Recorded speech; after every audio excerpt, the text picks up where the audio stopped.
Tere päevast, austatud Postimees TV vaataja ja meie saate erinevatest podcasti platvormidest kuulaja.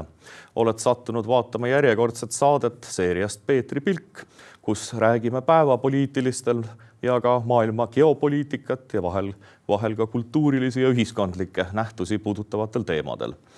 Oma tänaseks stuudiokülaliseks olen palunud härra Ott Lumi, pikaajalise poliitikavaatleja, poliitikateadlase ja ühiskonnategelase, kelle nimi ei vaja olulist tutvustamist, sest ta on kogu aeg aastakümneid nüüd juba oma arvamusi avaldanud meedias, olgu see siis kolumnistina või ka saatekülalisena. Tere tulemast! Tere! Ja võtame kohe oma esimese tänase analüüsi alla kuuluva uudise, milleks on Postimehe uudis, mis kajastas siis Kristen Michali kõnes esitatud 8 jala, konservatiivse kurja 8 jala kuvandit, kes ajab oma kombitsaid siis nagu Eesti rahva künnivagudesse pealkirjaga konservatiivne 8 jalg üritab Eestit tagasi minevikku viia.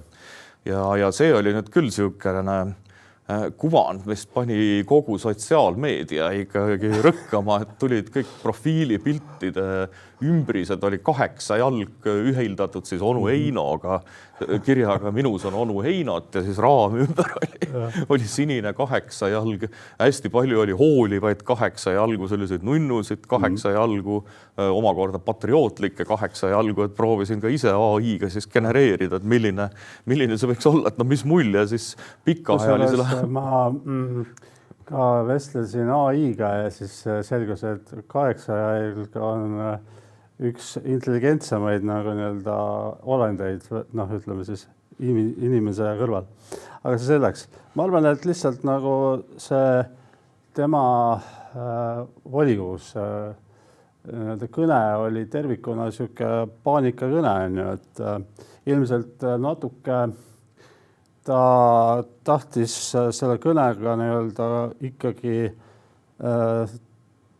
teha seda, mida ta on varem teinud juba, eks ole, et ta üritab justkui nagu oma nii-öelda erakonna profiili tõsta läbi sellise kultuurisõdade ja nii-öelda järsku nii-öelda vastanduse, eks ole. Et ma arvan, et see ongi see, mis tema plaan oli, aga kahtlemata see ei ole hea plaan. Tundub jah, et kui sul on see toetus enda erakonnal on seal natukene üle 10 ja koalitsioonipartneril vahel on üle 1. Ja, täpselt. Et siis hakata ja ähvardama selle 8 jalaga, mis on siis ainuüksi need 3 parteid, keda võib teatud konservatiivseks pidada, eks Isamaa, Keskerakond, EKRE. Keskerakonnal on konservatiivne element, eks. No ei, see on nagu see, et me teame, et peaminister on ju ka nii-öelda vanasti olnud ikkagi nagu tugev poliitiline nagu nii-öelda taktik ja ütleme, et see on mulle nagu ka üllatuslik, et ta nagu nii-öelda selles momendis nagu eksis, eks ole. Seal oleks nagu mingi vana poliittehnoloog oleks töölt ära läinud ja võetud oleks äkki ülikoolist need vasaknoored või mingid sellised hipsterid, kes arvavad, et maailm ongi selline, nagu nemad endale ette. Aga et huvitav on jah, et selle narratiivi või võttis nagu vastaspool täiesti üle. Et see pöörati nagu naljaks ja ma ei tea, kõikide sugulased, sõbrad, kolleegid, kõik lihtsalt naeravad. Aga äkki siin ongi tekkinud see olukord, kus võib-olla praegused võimuparteid enam ei taju ka see rünnak, 8 jalg, need oleme ju kõik meie ka siin, eks, kes on igasugused mõttekojad, on ühiskonnauuringute instituudid, on iseseisvad ajakirjandus välja, vabadused portaal. Sealt tundis kõik ära, et millised hirmsad, koledad kombitsad. Me oleme süüdi. Võtame süü omaks, et ega ei ole kriitikaga üldse kitsi olnud, ma arvan, nagu valdav osa Eesti ühiskonnast, aga et kas siin võibki olla narratiivi, et see tunnetus on täiesti ära kadunud, et ei saada aru, et meie ei kontrolli enam narratiivi, et hoopis ise tuleks meeldida. Ma arvan, tegelikult ikkagi see on see nii-öelda Reformierakonna strateegia praegu, et nagu nad üritavad niisugust kultuurisõdade konteksti nagu võimendada, on ju, mis iganes nii-öelda meetodiga, on ju, kas siis nagu inimesi vallandada, süüdistada, mis iganes on ju. et tekitada niisugust nagu nii-öelda ebanormaalset nagu poliitilist õhkkonda, eks ole. Ma arvan, et see on tegelikult nende strateegia ja ma ei tea. Mina ei arva, et see on edukas strateegiaga elame näeme. Ja oletada siis on, et kui praegu ülikoolides ikkagi ja erinevates kultuuriasutustes ja tõenäoliselt ka meedias inimesed kuidagi ikkagi väga kardavad olla kriitilised. Me teame, ülikoolidest on väga lihtne inimene tast lahti saada, kui ta on mingi teatud mõttemaailma või ringiga kokku puudunud. Iga inimene, kes ülikoolis töötab, teab, kui lihtne on tegelikult lahti saada, kui ei ole mingisuguseid hoobasi. Aga mul on miskipärast tunne, et kuskil sügise poole, kui need tänased reitingud hakkavad üha lähenema valimistele, hakkab ka põranda pragudest igalt poolt hästi palju välja ujuma need patrioote ja konservatiive, kes üritavad... Ma arvan, et siin Indrek Neivelt on hästi seda fenomeni nagu nii-öelda kirjeldanud, et praegu on veel nagu glasnost, eks ole, aga sügisel ilmselt tuleb perestroika, on ju. See tähendab seda, et palju inimesi, kes nagu nii-öelda on valitsusmeelses olnud, eks ole, lähtuvalt mingitest imelikest nagu teguritest, eks ole, kindlasti inimesed hakkavad seda enam mõtlema, on ju.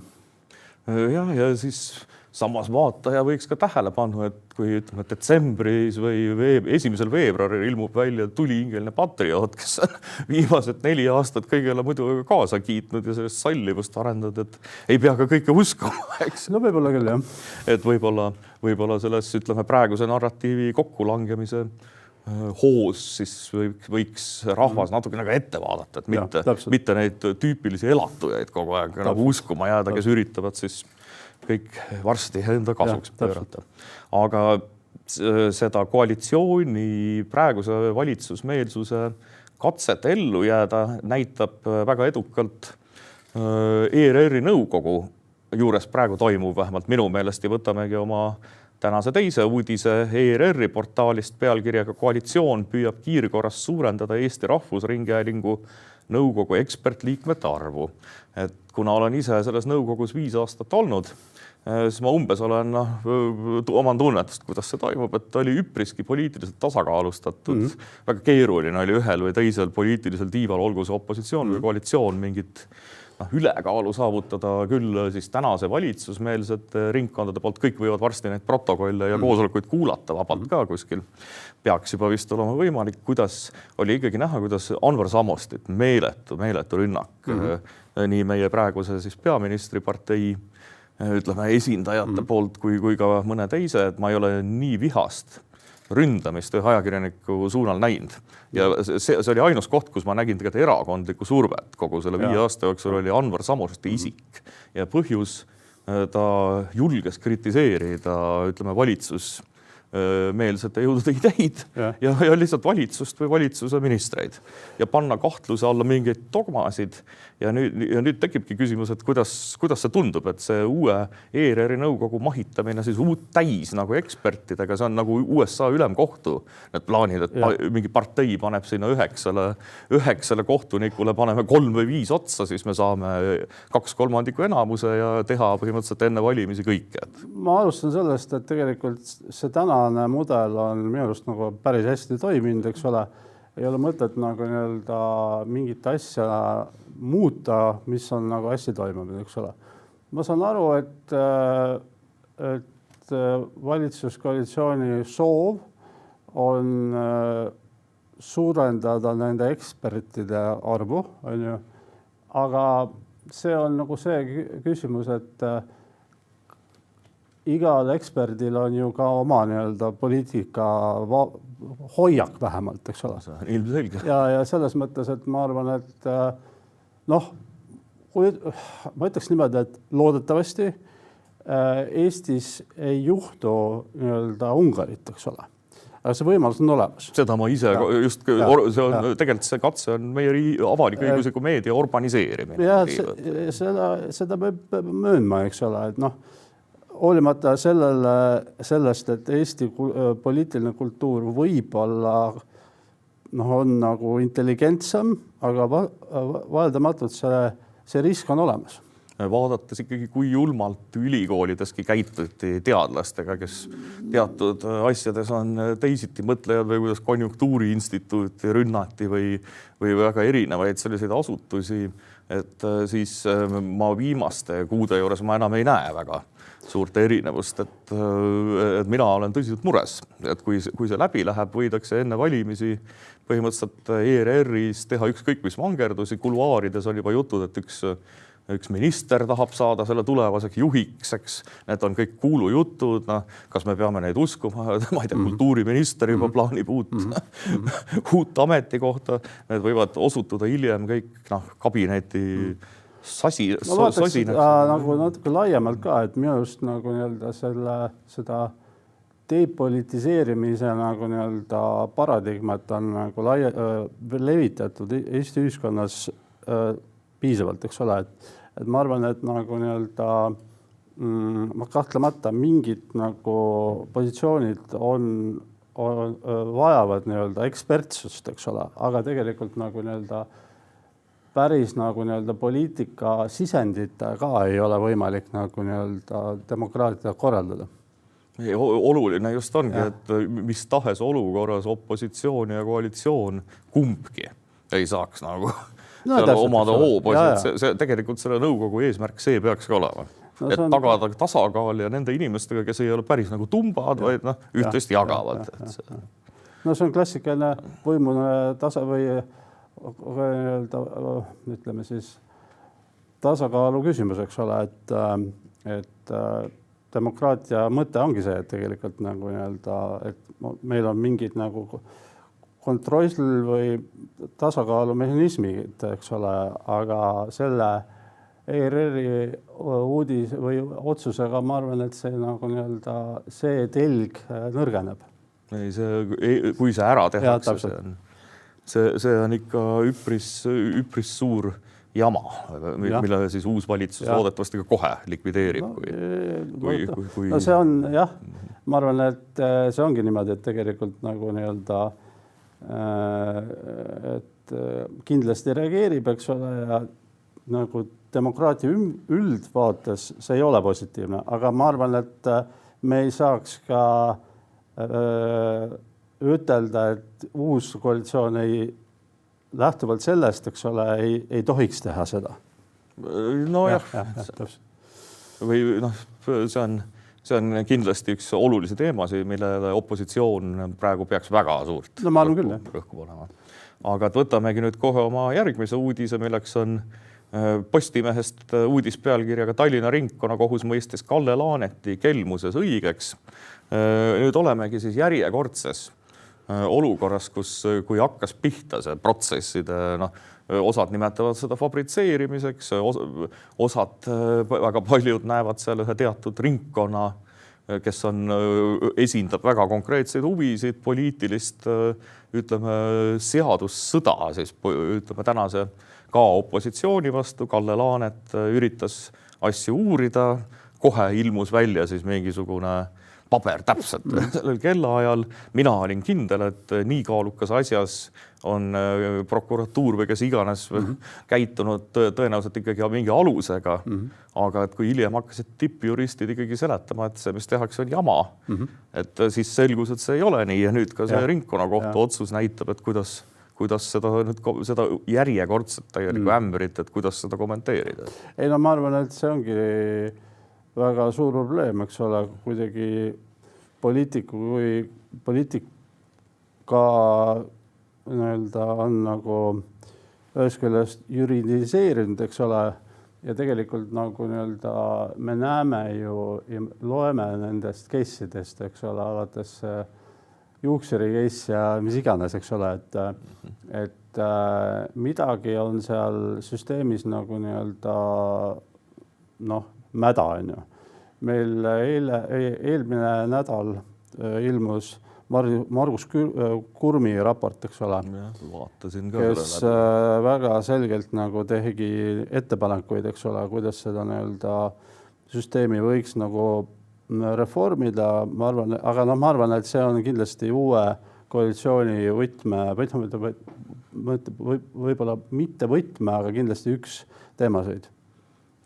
Kui siin nüüd midagi ei muutu, siis satub kogu meie, ütleme, kogu Eesti ka viimaste valimiste ja üldse kogu see meie mõnes mõttes meie ajalugu ja ka tuleviku selline demokraatlik mõtestamine satub ohtu, sest see, mis on toimunud, on ületanud üldse kõik piirid, et ma ei tea, isegi Ungaris oleks midagi sellist. Vist ei tea. Ei, Ungaris igasugu jama korruptsiooni, aga et kõik need kirutud Ungarid ja kunagised Poola valitsused, seal lihtsalt ei toimunud selliseid asju.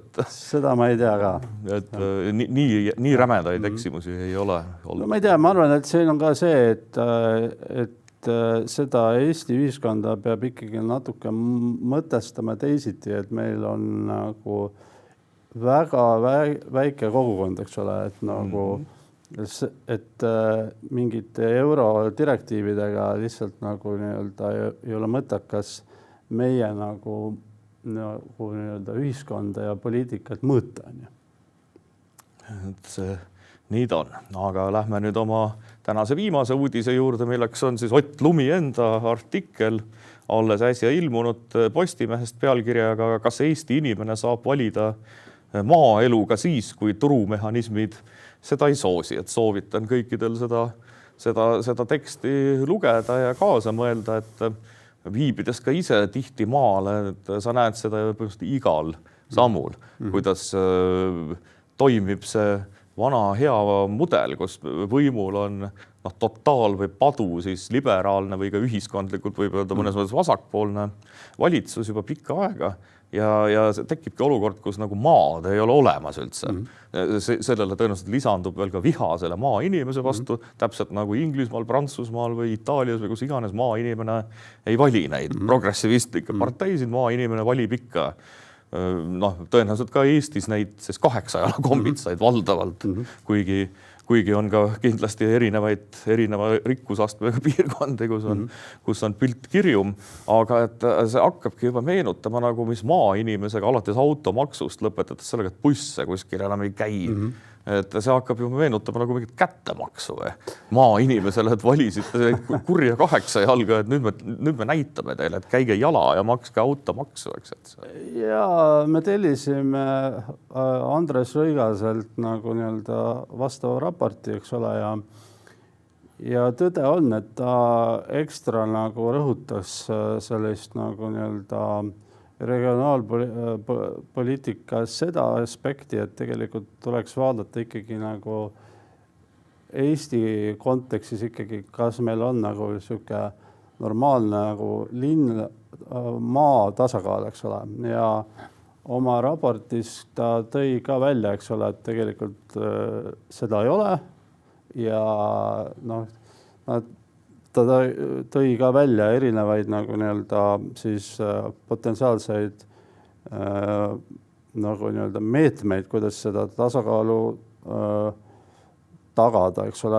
Ma arvan, et see regionaalpoliitika ma juba näen ette, eks ole, hakkab meil korduma erinevates et me juba Eametsa raportis Eamets puudutas seda, eks ole, mis puudutab Eesti eurotoetuste nagu jagamist, eks ole. Aga see on mingi nagu nii-öelda läbiv mõõde või mida ma nagu vaatan nendest raportidest. See on väga oluline, et tegelikult üldse sellele teemale tähelepanu juhitakse, sest paratamatult on suurem osa elektoraati on meil ikkagi maakonna keskustes või Tallinn ja Tartu on need kõige magusamad tükid, ja mida on ka näha, et ajakirjandusväljaanded oma stuudiotega üha rohkem, kas või Tartu, eks ta peaks olema Eesti kultuuri või teaduspealinn, aga ka seda saadet ju me teeme Tallinnas, mitte näiteks Tartus, et ei ole seal ei Rahvusringhäälingule ega ka teistel väljaannetel enam selliseid ütleme häid võimalusi, operatiivseid võimalusi teha näiteks saateid, mis tähendab, et mida kõik Tartu Ülikooli professorid ja teadlasedki ütlevad, et kui Tallinnast kutsutakse, aga see võtab 6 tundi on see sõit juba tihti koos planeerimisega ja me näeme, kuidas ka isegi suuruselt teisest linnast läheb selline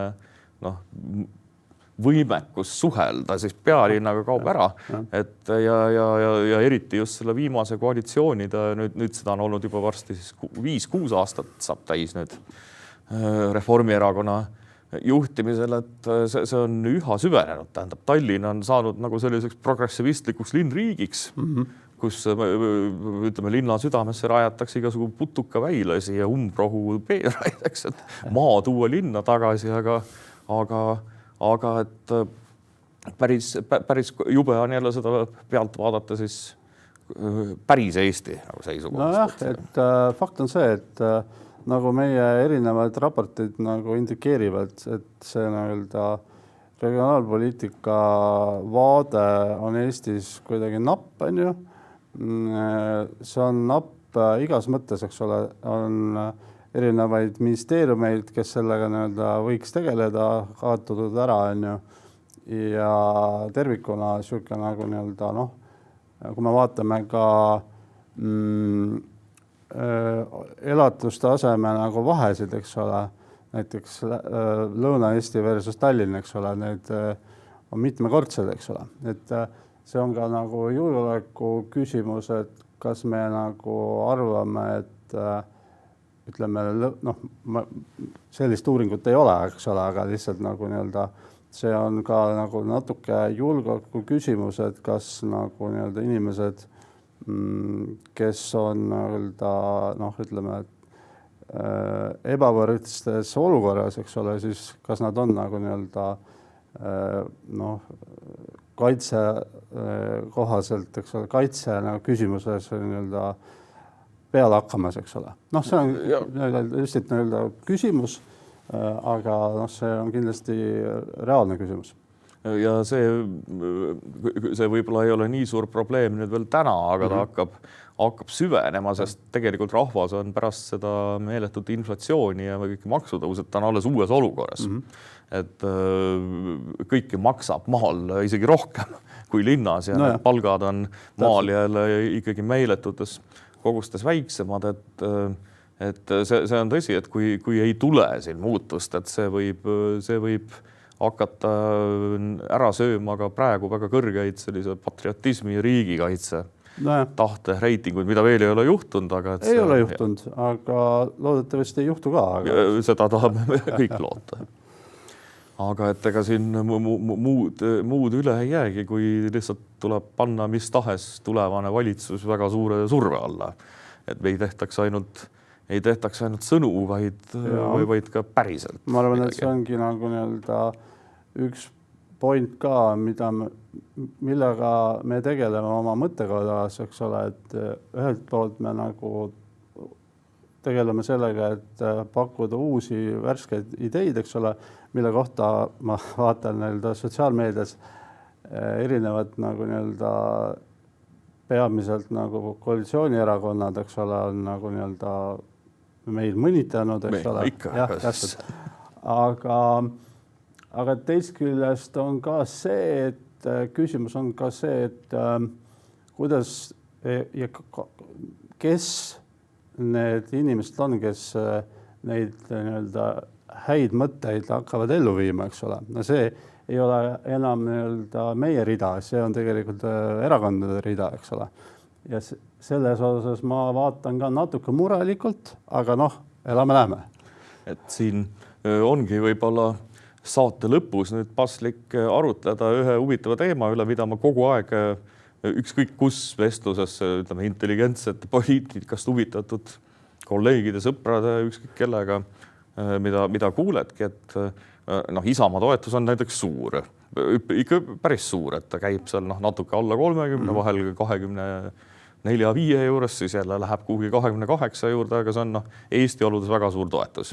Aga et mida inimesed kõige enam ikkagi oma tunnetes kardavad, on see, et juhtub see sama, mis juhtus Reformierakonnaga ehk sellise täiesti udu ajamise, nagu meil oli viimastel valimistel taustal, saadakse hiiglaslik valimisvõit ja siis unustatakse siis üldse see kõik ära. Mille nimel seda siis, kuidas beebidele ja vanainimestele ja kõigile lubati turvalisust ja ongi, et mis tahes tulevane valitsuse erakond tegelikult on ohus sattuda täpselt sellesse olukorda, kuhu sattus Reformierakond ja kui nüüd Isamaa, ütleme, ma ei tea, teeb valitsuse Reformierakonnaga ja sotsidega ja jätkab kõike seda sama jama, mida inimesed kardavad, ma ei taha öelda, et see nii on, aga ma arvan, et kui Isamaa nüüd selle vea teeb, et ta ei asub päriselt tegudele, siis läheb Isamaaga 10 või 11 sealt üpris kätku tagasi. Üks on poliitika pool, eks ole, kes teevad koalitsioone, aga tervikuna, eks ole, on see küsimus, et Eestis ju ütleme, võimutseb tehnokraatia, et see on ametnikud. Ja täpselt, eks ole, kas siis nagu uus koalitsioon, tekkiv koalitsioon saab nagu seda nagu murda, eks ole, ja mingit nagu rajasõltuvus, eks ole. See on küsimus, eks ole. Mina ka ei tea praegu, aga loodam. Aga siin ei ole mitte mingit muud võimalust, sest kui praegune järgmine valitsus, siis täpselt ei tea, aga umbkaudu võib ette kujutada, et kes on seal need peamised parteid, et kui sellega nüüd, kui ise jäädakse rahva silmis täiesti lolliks ja kaotatakse usaldus, nagu juhtus praeguse kõige rohkem Eesti 200-ga, aga Reform on ikkagi ka 3 korda langenud või 2,5 korda oma tippudest, et kui see nüüd uues valitsuses nende mitte lubaduste täitmise juhtub samamoodi, siis ma arvan, et aasta 2031 me saame omale päris ebameeldivad populistid.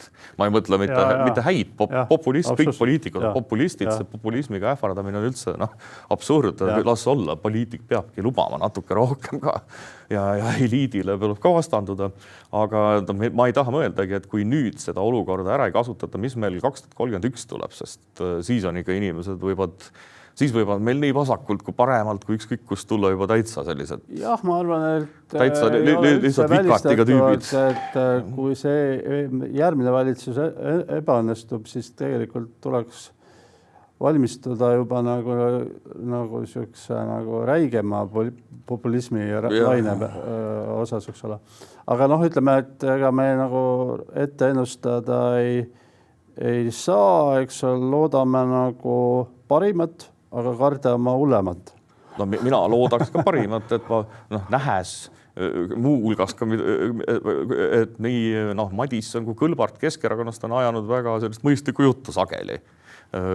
Ja paistab Keskerakonnast ka sellist üpriski süvenenud isamaalisust ja Putini vastasust, mida selle enne oli märgatavalt vajaka, et ma loodaks sama ka Keskerakonnast, et tullakse välja sellest mingisugusest kunagisest, ma ei tea, Yana Toomi värgist ja muututaks nagu päris Eesti parteiks. Minu arust sellega on nagu natuke hakkama saadud.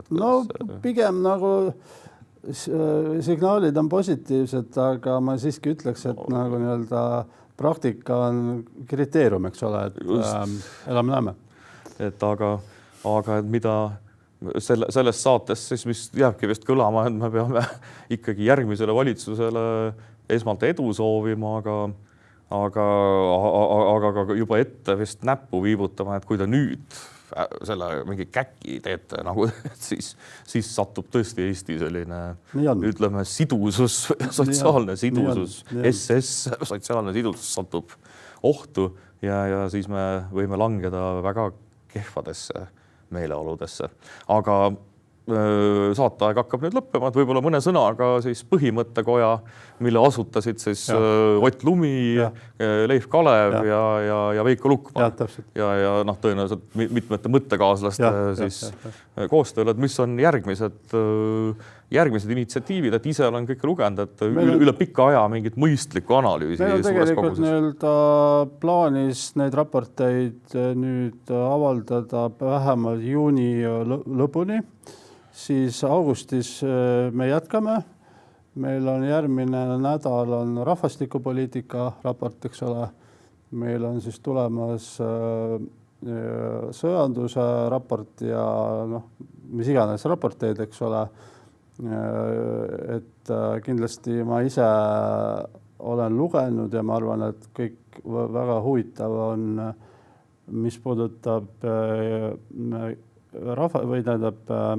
immigratsiooni raportit, et me nagu nii-öelda jah, ja tasuks üle rõhutada, et meie nagu platvorm on nagu avatud, eks ole, et me on siin süüdistatud, eks ole, et me justkui oleme Isamaa mingi käpik, eks ole. Kõik on kogu kuni 8. Aga meie nagu nii-öelda point ongi see, et me tegelikult nagu teeme neid raporteid nagu selles mõttes kõikidele erakondadele, eks ole, et see nii-öelda meie asjad on koduleheküljel üleval, eks ole, et kes tahab ja arvab, et see on mõistlik jutt, eks siis on niimoodi ja kui on arvamus, et see ei ole mõistlik jutt, siis on naamoni. No üldiselt kõik on tundunud väga mõistlikuna, et just oluline on, et oleks rohkem arutelu, rohkem analüüsid ja loomulikult nagu see süüdistamine Isamaa käpiknukk, see on sama, mis on putinistidel on fašist, eks. Kõik, mis ei ole meiega, ei ole meie selle, see on fašist. Sama on mingitel ringkondadel mingi käpiknukk, eks. See on sellist 8-jala kombits, kurja 8-jala kombits, et selliseid ähvardamisi ei tohiks ükski endast lugupidav eestlane. Me ka ei uskuda ega tõsiselt. Ei erutu sellest, aga see on, ma arvan, et see on tegelikult nagu mõnes mõttes ka oodatud nagu reaktsioon, eks ole, et me teeme sellist asja esmakordselt, eks ole, ja ma arvan, et erinevad erakonnad nagu reageerivadki erinevalt. Aga suured tänud siis teie mõttekojale selle hea töö tegemise eest ja loodetavasti neid raporteid hakkab üha rohkem ja rohkem välja tulema. Edu siis töös ja isiklikus elus, tänud saatesse tulemast ja tänan vaatajad meie arutelu nautimast ja järgmine nädal oleme saates Peetri Pilk eetris juba uue inimesega ja uutel teemadel. Kõike head, tänud vaatamast!